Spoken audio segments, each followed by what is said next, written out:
Why did you buy your car? Why did you fall in love with your partner? When we start to examine the basis of our life choices, whether they are important or fairly simple ones, we might come to the realization that we don't have much of a clue. We might even wonder whether we really know our own mind and what goes on in it outside of our conscious awareness. Luckily, psychological science gives us important and perhaps surprising insights. One of the most important findings comes from psychologist Benjamin Libet in the 1980s. He devised an experiment which was deceptively simple, but has created an enormous amount of debate ever since. Participants were asked to sit in a relaxed manner in front of an adapted clock. On the clock face was a small light revolving around it. All those taking part had to do was to bend their finger whenever they felt the urge, and remember the position of the light on the clock face when they experienced the initial urge to move their finger. At the same time as that was all happening, the participants had their brain activity recorded via an electroencephalogram, EEG, which detects levels of electrical activity in the brain. What Libet was able to show was that timings really matter, and they provide an important clue as to whether or not the unconscious plays a significant role in what we do. He showed that the electrical activity in the brain built up well before people consciously intended to bend their finger and then went on to do it.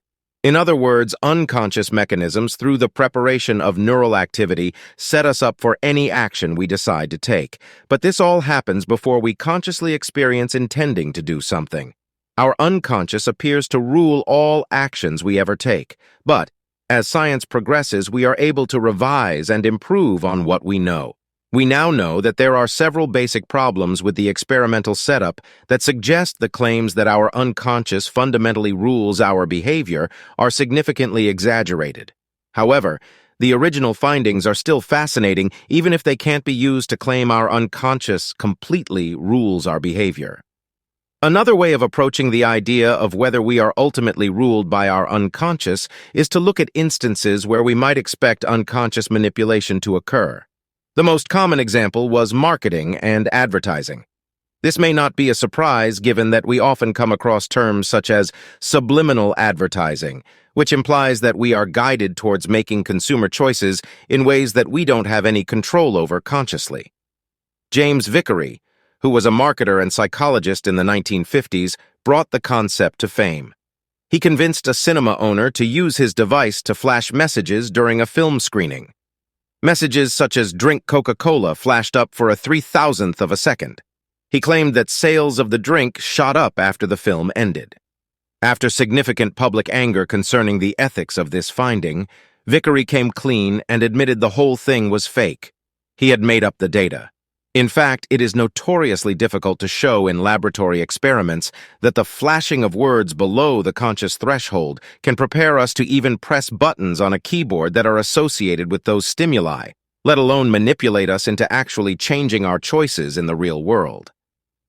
As with the Libet study, this research motivated intense interest.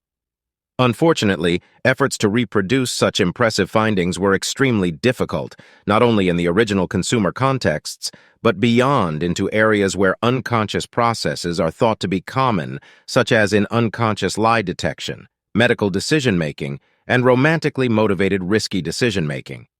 That said, there are, of course, things that can influence our decisions and steer our thinking that we don't always pay close attention to, such as emotions, moods, tiredness, hunger, stress, and biases.